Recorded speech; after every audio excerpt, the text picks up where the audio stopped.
hacer un ejercicio como de dibujar en un papel imaginario como el punteo de los grandes temas de cultura del país. Es un tema bastante como difuso, amplio, pero creo yo que es una inquietud no resuelta. Si tuviéramos que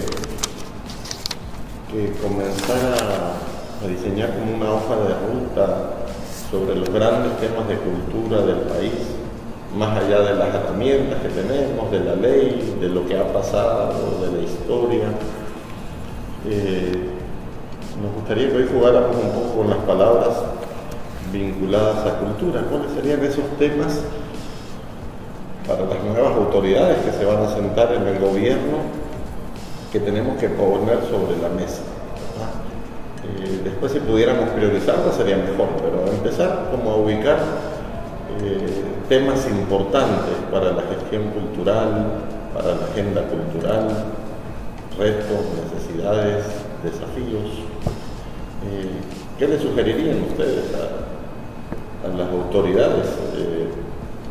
Yo comenzaría para provocar un poco un inventario de los autores nacionales que están dispersos, que son desconocidos para las nuevas generaciones. Para mí lo más importante es la generación X y la Millennial, que desconocen prácticamente a nuestros autores nacionales. Lo infuncional de los ministerios de cultura, educación, prácticamente después de la apertura comercial creo que se anuló el concepto de cultura, desarrollo cultural. Entonces tenemos que volver de nuevo a buscar los inventarios de autores nacionales y los espacios culturales. O sea, tenemos espacios culturales. Como una especie de biblioteca, una propuesta virtual de biblioteca. Este es el canon de autores que hay que leer, algo así. Yo iría un paso más lejos todavía. Yo creo que las cosas deben hacerse desde la institucionalidad. El problema con la cultura, las artes, que siempre me gusta separar las dos cosas porque son dos cosas totalmente distintas, es que las artes se están haciendo casi desde el punto de vista individual y los individuos están llenando el papel que debe tener el Estado. Yo creo que el problema, son tres los problemas que hay en El Salvador: educación, educación y educación. Así que yo creo que la educación estética, la formación artística dentro de la primaria, la secundaria y hasta el bachillerato es una cosa absolutamente esencial, y eso le incumbe al Ministerio de Educación, no le incumbe a los particulares, a los individuos de hacerlo.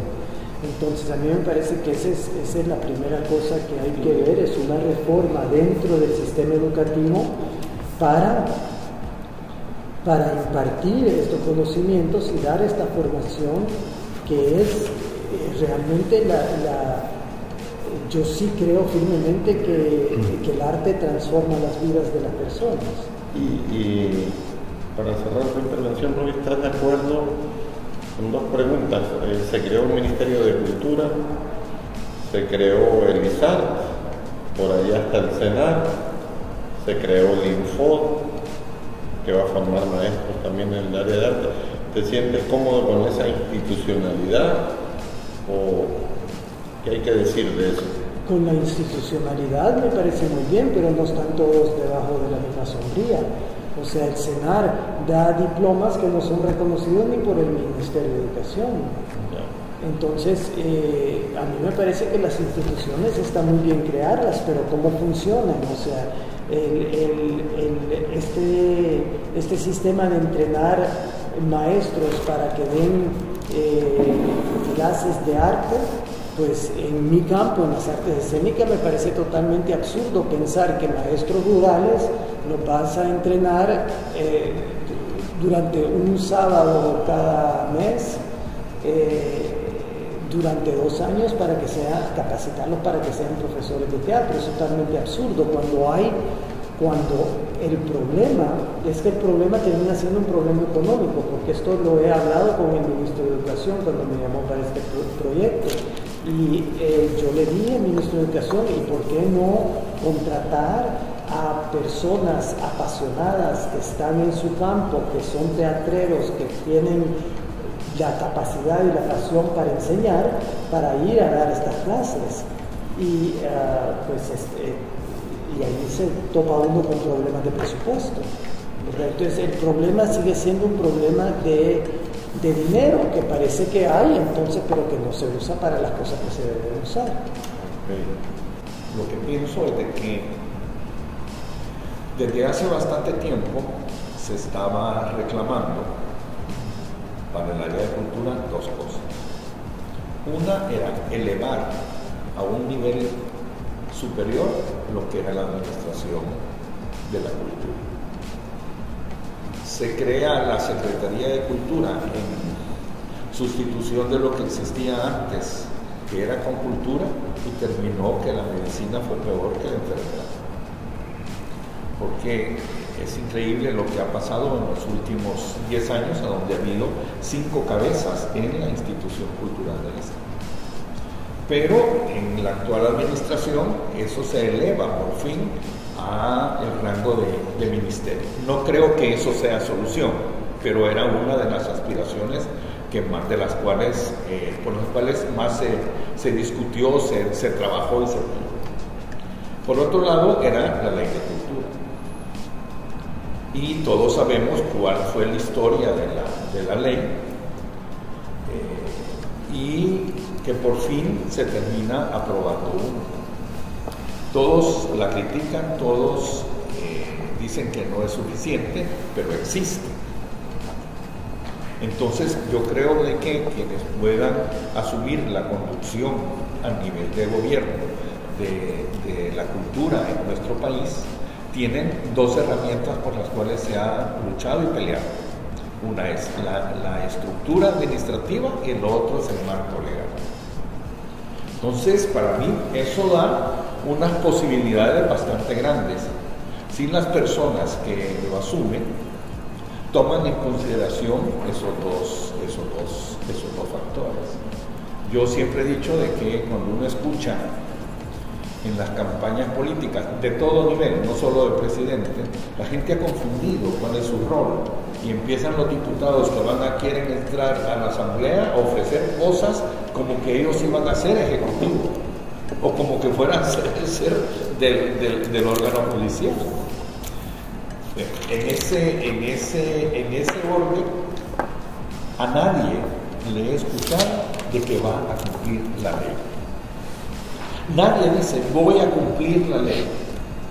Ahora, yo vería con muy buenos ojos que si las personas que asumen la institución cultural del Estado y se deciden a cumplir la ley, por poca que sea, y por todo lo que les pueda faltar, podrían tener el marco legal para hacer una labor extraordinaria. Yo creo que la ley la acatan, pero no la cumplen.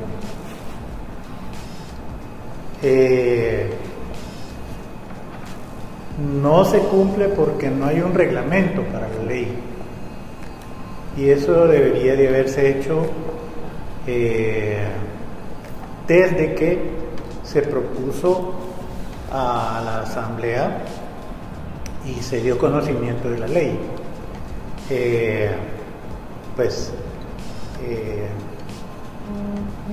Un grupo de abogados podría perfectamente arreglar ese reglamento para que comiencen a funcionar las cosas. La otra cuestión es lo que dice Roberto Salomón, la institucionalidad. El problema de la institucionalidad es que cada quien tiene el concepto propio de institucionalidad, ¿verdad? Y en el área de cultura eso se presta a tantas interpretaciones como leer una poesía. tantas interpretaciones como leer una obra de arte de la rama de artes plásticas. Y entonces cada quien interpreta la institucionalidad a la manera de su cultura que posee. Y eso es un gravísimo problema, porque no hay cabida para un ente regulador de esa institucionalidad, que en todo caso, como es una cuestión ejecutiva, tendría que ser el señor presidente. Y el señor presidente es el que menos sabe de gestión cultural. Ni siquiera sus asesores saben, los asesores estratégicos que tienen, saben de la gestión cultural. Y la otra cuestión que creo, que en esa institucionalidad no existen las políticas culturales, y sí existen las políticas partidarias culturales. A mí me gustaría que habláramos del perfil del administrador de la cultura, del ministro de cultura. Es un tema, creo yo, importante, que se discute en muchos escenarios, que al final es el responsable, o sería el responsable de empezar a armar este rompecabezas. Y uno se pregunta cuál es el perfil de esta persona, que creo que es una pregunta que se deben estar haciendo ahora el presidente electo y su equipo, y creo que esta conversación, ojalá que la puedan ver, va a ser crucial, porque ustedes han tenido la experiencia de muchos años de gestión cultural, han visto lo malo, lo bueno, lo feo. Roberto estuvo a cargo de Concultura en su momento, y también Roberto, ¿verdad? Entonces, digamos, una de las inquietudes, y tiene que ser un artista y tiene que ser un gestor cultural, al final me gustaría que fueran lo más puntuales posible en armar por lo menos un esqueleto, una arquitectura muy básica de este muñeco mandado a hacer hilo vasco, ¿verdad?, que queremos como ministro de Cultura. ¿Qué dirían ustedes?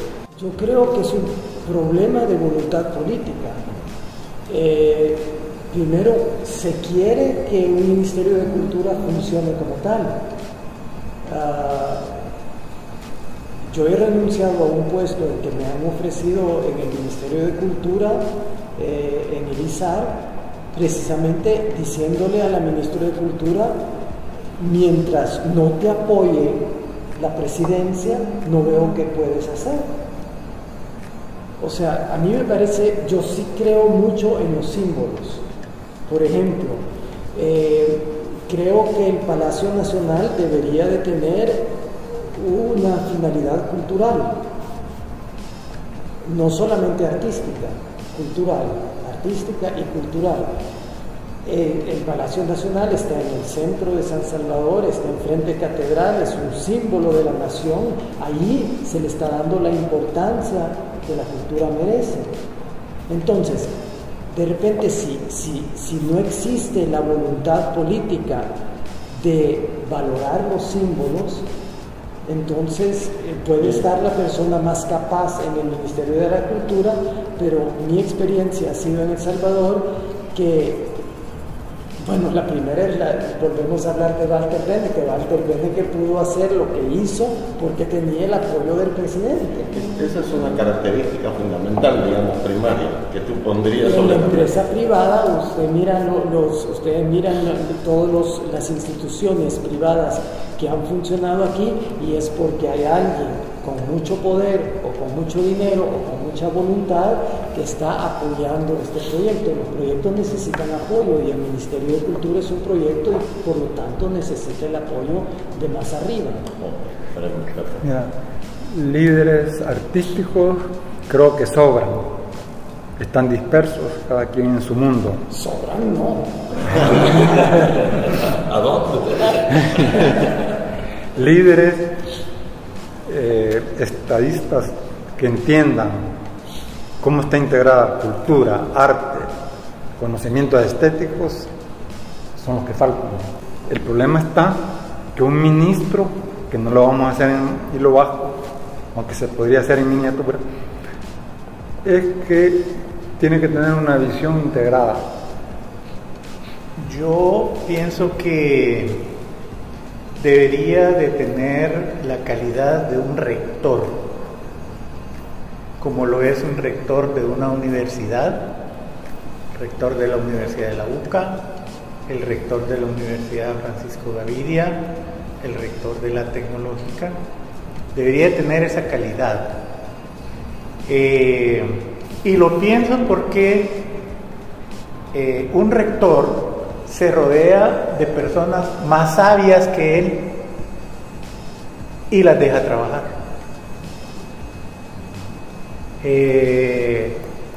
Y lo que hemos tenido anteriormente con las personas que han estado encargadas de la cultura, desde Mauricio Funes en adelante, no han sido precisamente de esa calidad.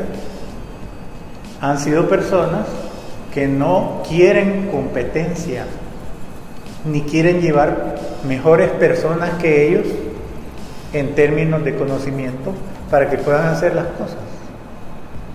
El paradigma, aquí lo tengo, miren, Roberto Galicia, se vio rodeado de gente muy, pero muy inteligente. Y Roberto rectorió con cultura y con oculto. ¿Sí? Solo con cultura.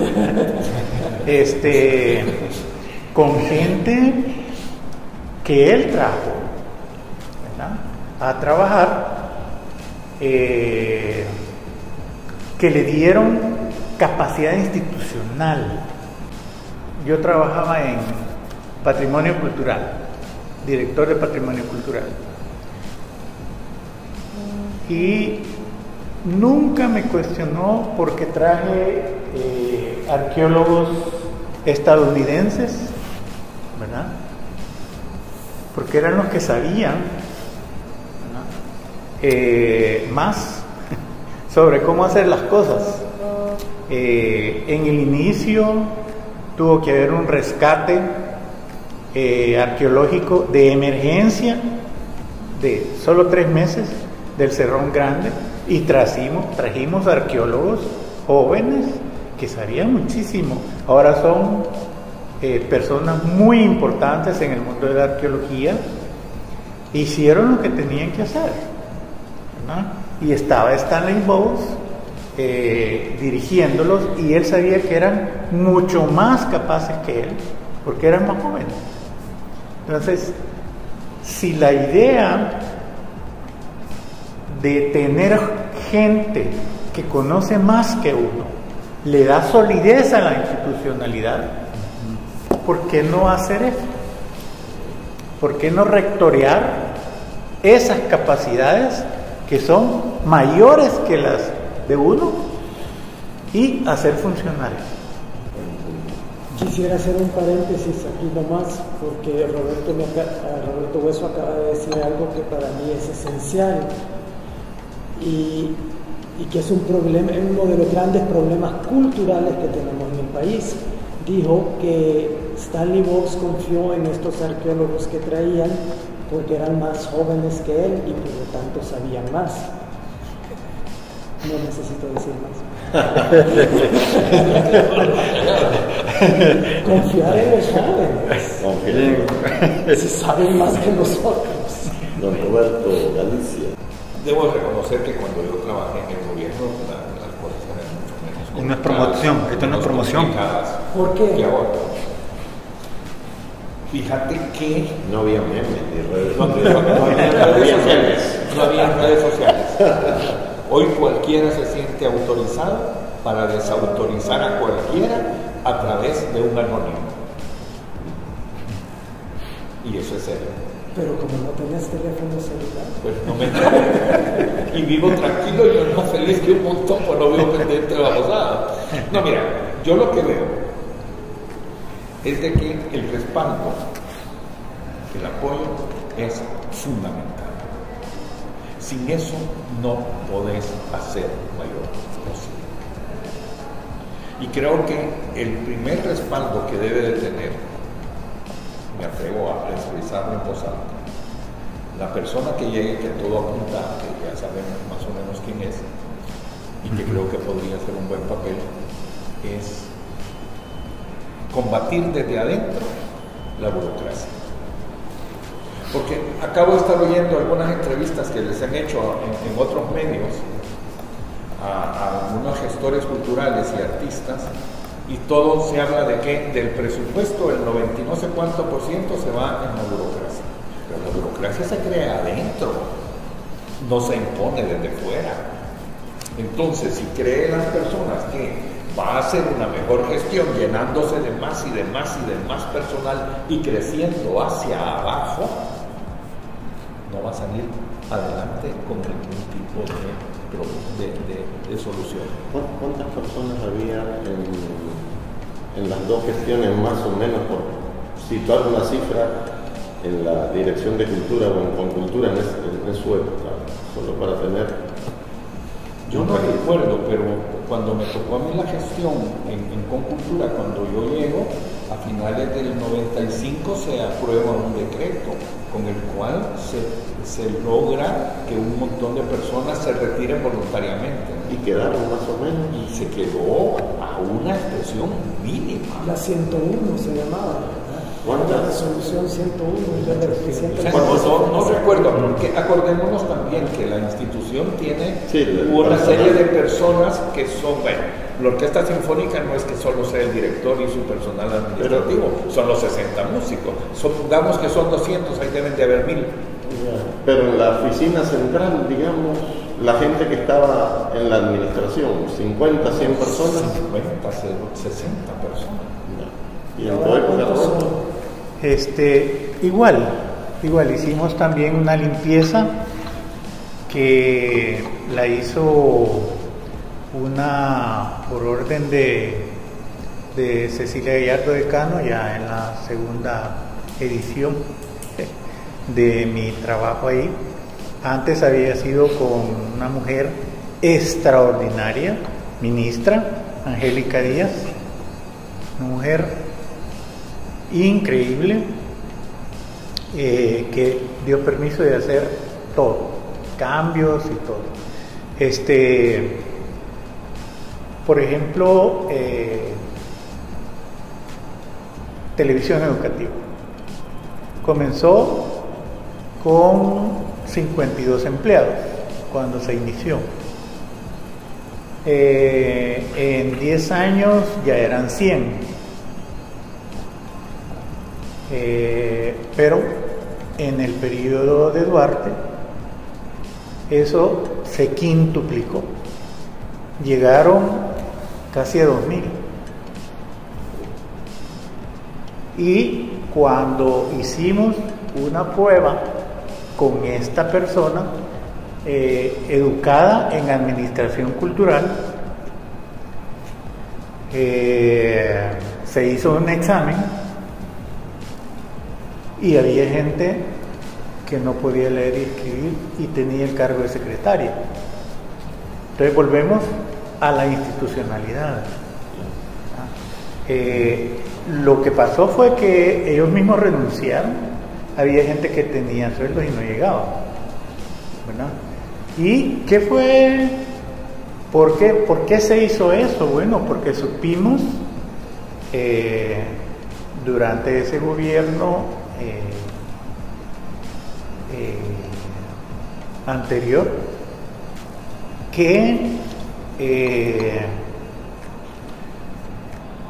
se había nombrado a alguien en televisión educativa que no sabía mucho del trabajo que merecía esa institución, y lo primero que hizo cuando llegó fue ver que las cassettes Tri-X, no sé qué, en donde estaban grabados los programas de Salarrué, donde estaban los programas de Pedro Chopra Rivas, donde se tenía Claudia Lars, todas esas grabaciones las borró para utilizar los cassettes para los discursos del presidente. Y entonces ese culturicidio, ese crimen cultural, lo cometió sin que el presidente se diera cuenta, sin que el ministro se diera cuenta, sin que Cultura se diera cuenta, pero porque tenía los empleados que le hicieran las cosas. Y es más, como le estorbaban en un cuarto las películas, los rollos que estaban en sus latas, vio que las latas valían mucho dinero, sacó los rollos, entre ellos las películas que había donado Alejandro Coto, y las dejó tiradas en el sol. Y comenzaron a arruinarse. Cuestión que un cineasta, Escalón, durante el centenario de Hollywood, le dieron plata y se llevó a Miami las películas para la restauración de vida. José Escalón. Entonces, ¿qué de la institucionalidad? ¿No? Que, como dice Roberto, esa burocracia que se crea desde adentro para aumentar empleos a los aficionados políticos, que no son fanáticos políticos, roba mucho dinero para los proyectos que se pueden hacer, para las becas, para atraer gente de afuera y globalizar nuestra cultura. Muy bien. ¿No? Que no lo merecemos. Bien, aglutinando un poco entonces de lo que se dijo, la importancia simbólica, digamos, del lugar, de la cultura, el apoyo del presidente, las salvaguardas de la dispersión y el desmantelamiento del arte y la cultura, la visión de un ente rector rodeada de gente sabia y de jóvenes, la importancia del apoyo y combatir la burocracia, nos deja un panorama bastante claro. Y cuáles son las cosas que hay que hacer de inmediato desde su perspectiva, ¿verdad? Cuáles son las cosas que hay que apoyar, que hay que impulsar, que hay que tratar, un poco como la agenda del corto plazo. Después podríamos hablar del mediano y largo plazo, o si lo quieren poner en mediano y largo plazo no importa, pero las 3-4 cosas que deben de someterse rápidamente a tratamiento antes de que se destruya más, se diluya más, se pierda, ¿verdad? Al inicio ya Eduardo hablaba de crear esa biblioteca aquí, pero ¿qué más? No me gusta la palabra consejo, pero ¿qué sugerencia darían ustedes para la gestión cultural? Difícil hablar de corto plazo cuando la corrupción y la impunidad es parte del paisaje cultural básico en El Salvador, como es en otros países. Claro, se sabe que en los países de cultura latina tenemos una tendencia a ir en contra de los reglamentos, en contra de la ley, en vez de observarlos. Pero en mi campo yo creo que a corto plazo lo que hay que hacer es hacer funcionar las instituciones que ya existen. O sea, existe un teatro nacional que no tiene una programación digna de un teatro nacional. Existe un teatro presidente que es una sala de alquiler como un taller de mecánica. existen otras tantas instituciones en otros campos que no funcionan como tal. ¿Cuáles son las instituciones que realmente funcionan como tal? Hacer una lista de ellas y ver por qué muchas veces la gente dice no tenemos suficientes espacios para la creación artística. Yo no estoy de acuerdo, yo creo que hay muchísimos espacios para la creación artística, lo que pasa es que no están utilizados como tal. Aquí estamos en uno que está utilizado como tal, entonces es claro que las cosas pueden funcionar si se quiere, pero vuelvo al final a una cuestión de voluntad política. Realmente a mucha gente que está en puestos muy importantes no les importa, ni les interesa, ni ven la importancia. O sea, si no entiendo mal, sería como ver qué tenés en el inventario. Por ejemplo, el Palacio Nacional, ¿para qué se usa? ¿Qué es el Teatro Nacional? El museo... No solo para qué, sino que cómo. ¿Cómo se utiliza? O sea, televisión educativa, ¿cómo se usa? No es que no se esté utilizando, pero ¿cómo se usa? Perfecto. Recuperar la memoria, yo insisto, la memoria de los autores nacionales para que comiencen a hacer presencia y resuciten en los espacios culturales. Y no estoy diciendo de que no traigamos gente de afuera, no. Me quiero referir a la identidad nacional estricta. Entonces, recuperar memoria, cuidar memoria de los autores va a permitir que se movilicen todos los actores. El mismo martes reunió a 12 museos, creo yo. O sea, yo no sabía que existían 12 museos aquí, locales, culturales, lo que sea. Igual la Universidad Gaviria está impulsando instituciones editoriales, ¿verdad?, universitarias.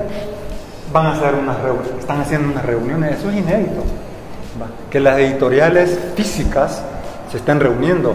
Alguien dijo, lo digital va a predominar sobre lo físico. Hay que discutir eso. Y para cerrar, que si se movilizan los actores, les das espacio, que es lo que estamos discutiendo, le das espacio a todos los actores de teatro, pintores. Están las instituciones pues que promuevan eso como función, proyección social. Por ejemplo, Marte tiene mucha proyección social, forma desde artesanos, de joyería, que cualquiera diría, ¿y por qué están recibiendo formación los artesanos de joyería? Pues una cosa sencilla, diseño, arte, el toque artístico. Ahí está. Hay que ordenar la casa. Y ahí la persona que llegue tiene que enfrentarse al menos con dos grandes retos. Uno es verdaderamente revisar todo eso, la estructura con la que se está trabajando, que crece de una manera tremenda. Ver si todo eso es necesario para poder funcionar, porque a mí lo que me parece es de que en lugar de viabilizar las cosas, lo que hace tanta gente es obstaculizar los procesos y sin perder de vista otra realidad. Ahí hay una hay un par de sindicatos fuertes que tienen reivindicaciones que vienen luchando por ellas desde hace muchísimos años. Está el problema del escalafón que están pidiendo desde hace tiempo. Y si eso no se enfrenta desde un principio, los primeros 6 meses son huelga.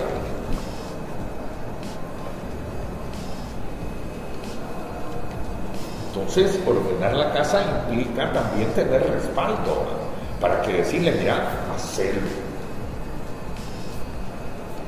Hay una historia. Guido Sáenz, el exministro de Cultura de Costa Rica, que fue como 2 o 3 veces, él disolvió la Orquesta Sinfónica de Costa Rica e inmediatamente convocó a audiciones a donde participaron los mismos músicos, pero bajo un esquema de contratación completamente diferente. Y hablando con él en una oportunidad, le preguntaba, ¿y cómo lo hiciste? Tenía al presidente de la República atrás. Por eso pudimos hacer. ¿Y qué pasó? Eso lo hizo ya por los años 70. creció musicalmente de una manera impresionante. Yo me recuerdo que en una oportunidad fui llamado a la Asamblea Legislativa cuando el ballet folclórico del ISTU iba a pasar a Concultura. Y mi planteamiento fue de que teníamos que buscarle otras opciones laborales a las personas que tenían 30 o 20 años de estar en el ballet folclórico. Ya no tenía las condiciones para ser un balletista. En eso el tiempo es criminal. Robin nos puede ilustrar mucho más al respecto. Entonces, hay que irle buscando porque todo lo tendemos a burocratizar. Burocratizamos o cambiamos de nombre. Mire, hagamos un estudio de cuántos nombres han tenido las casas de la cultura y siguen siendo lo mismo. Y en la comunidad están arraigadas como Casa de la Cultura. Hoy se llaman no sé cómo, aunque fueron centros de desarrollo y no sé qué cultural. Es un programa que ha sobrevivido 40 años. ¿Por qué no mejor lo potenciamos? Sí, lo mismo sucede con las instituciones formadoras. Así es. Y, por ejemplo, un proyecto que hicimos con Salomón, y perdón que nos pongamos nosotros de ejemplo, que fue cuando hicimos el proyecto Sueño. Se ha hablado siempre de una compañía nacional de teatro y siempre queremos burocratizar que el director y que su secretaria y que su asistente y que vamos a contratar. No, ese debe de ser, a mi juicio, un concepto y ya se probó que sí se puede hacer y Robin lo está llevando a cabo justamente a través del Teatro Luis Pombo. El director que abarca un montón de funciones al Robin. Hay un espectáculo, deciden cuál es la obra, legalizan todo lo que hay alrededor de pagos de derechos y todo lo demás, se le hace un casting, escoge, hace la temporada y le dice termina la relación laboral. ¿Cuántas personas trabajan en Macro, por ejemplo? O en el Teatro Luis Poma? En el Teatro Luis Poma es un staff fijo de 7 personas. 7. Y hacemos 180 espectáculos por año. Esto digo porque lo podemos comparar con el MUNA, por ejemplo. No sé cuántos. 18 personas. Sí. ¿Cuántos habrán en MUNA? 140. 40, 50. Roberto. Pero podría, ¿me permitís? En lo que ha tocado Roberto Belicia me parece interesante el hecho, y quisiera recalcar eso, el hecho de crear instituciones sí, pero que las instituciones no sean nombramientos vitalicios. Ese es el problema en el arte, es que la Compañía Nacional de Danza, la Compañía Nacional de Teatro, la Orquesta Sinfónica, tienen que tener un director que es lo que llamaban el rector, y luego que contrata director artístico para ya sea la temporada o para un espectáculo o para un concierto, y luego se hacen audiciones para los músicos. Claro, eso hace que los artistas no tienen nombramiento vitalicio, pero eso es parte de la pero sí deberían de cotizar, pero es parte de la naturaleza misma del arte, que no es perenne.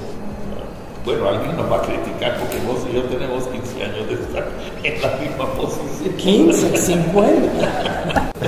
Roberto, ¿ideas para la agenda? ¿Alguna idea?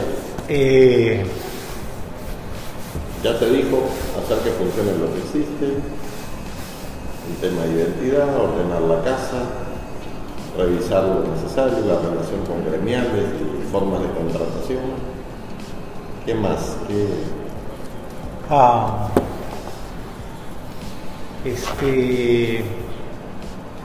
Hay una cuestión que por subjetiva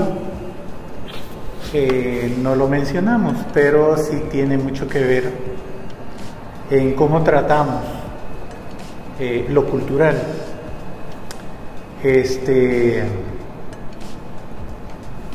Y antes de definirlo, yo creo que el ser humano que trabaja en el área cultural necesariamente está en una condición en que debe de estar anestesiado para poder aguantar las cosas que se aman. y no sucumbir al desamor, porque hay cosas crueles que se dan contra las instituciones y contra los que conducen las instituciones, y son muchas veces injustas. Cuando alguien quiere echar a andar un programa, aquí hay que pedirle permiso a muchísima gente. No se puede ser el rector de las cosas y pedirle a su gente más inteligente que eche a andar lo que quiera por amor a las cosas. Mi primer contacto, cuando yo salgo del bachillerato y me voy al museo, es con la venida de bueno, no me salgo del bachillerato, estoy en el museo porque Carlos de Sola, que era el director del museo, lo nombran director general de cultura. Y hay un presidente, que es el presidente Johnson, que va a venir al país, y antes había venido, creo que el presidente Portillo de México, y yo llego al museo y me dicen, va a venir el presidente Johnson y la señora Lyndon B. Johnson y la señora de Johnson, y tenés que abrir a la primera dama de Estados Unidos, tenés que abrirle las ventanas de las vitrinas, porque ella va a venir a escoger el mejor collar de jade para arreglárselo. Ya la señora de México fue la última, y entonces hay que poner los mejores collares de jade para que ella escoja. Esto indica una condición de los países de la periferia, ¿verdad? Una completa sumisión a los países del centro. Y se lo llevó ya. A eso voy. Y me lo dice el director que se está yendo, y yo le digo a Walter Benecke, mire Walter, esto está pasando. Y él me dice, no, el señor ya no está, yo me encargué de eso, ahora eres tú. Y le explico a Carlos de Sola que lo que está pasando, y me dice, ya lo vamos a arreglar, no te preocupes, la señora no va a llegar al museo, la vamos a llevar a las ruinas de San Andrés. Y él le pide a su madre, la dueña del servicio agrícola, que le pegue una repasada a las ruinas de San Andrés y que todo aquello quede con el zacate súper limpio. Le pide un almuerzo al Hotel Intercontinental de esa época. Le pide a Stanley Bowes que le dé una visita guiada, y así logramos que la señora no llegue, y el museo está cerrado. ¿Qué es lo que nos hizo hacer eso? Yo vi en Walter Benecke, en Carlos de Sola, en mucha gente que nos ayudó, el amor por lo nuestro, el amor también por lo que hacíamos. ¿Por qué íbamos a dejar a entrar? No vale la pena hacerse la pregunta, pero ¿por qué íbamos a dejar entrar a una persona con la cual íbamos a quedar bien en regalarle lo mejor de lo nuestro? Que no es nuestro, le pertenece al patrimonio cultural. Entonces, yo creo que eso, llevado a la cuestión de la institucionalidad, es que con mucho amor se puede, como Robbie lo ha hecho en el POMA, con mucho amor apoyar a la gente, apoyar a los emprendedores, apoyar a los artistas. Ahora, sobre todo que hay crisis, yo conozco a un artista extraordinario que no vende obra y necesita hacer tamales por la mañana para salir en la tarde en su pick-up a vender tamales. Y es un artistazo, ¿verdad? Entonces hay una crisis, pero no recibe absolutamente nada de atención de las autoridades de cultura, ¿verdad? Y entonces lo que creo yo es que si nosotros pensamos en una persona que va a rectorear la cultura como ministro, si le tiene amor a lo nuestro en sus diversas facetas, de todo lo que sea cultural, artístico, etcétera, pues no hay reacciones adversas a los proyectos que lleguen a enriquecer su función, ni mucho menos rechazar cosas que son importantes, aunque la persona no las haya visto que se podían hacer. Y a eso me refería yo, que si uno trae gente inteligente, más inteligente que uno, para que haga mejor las cosas de las que uno las puede imaginar, hay que traerlas y hay que tratarlas con amor.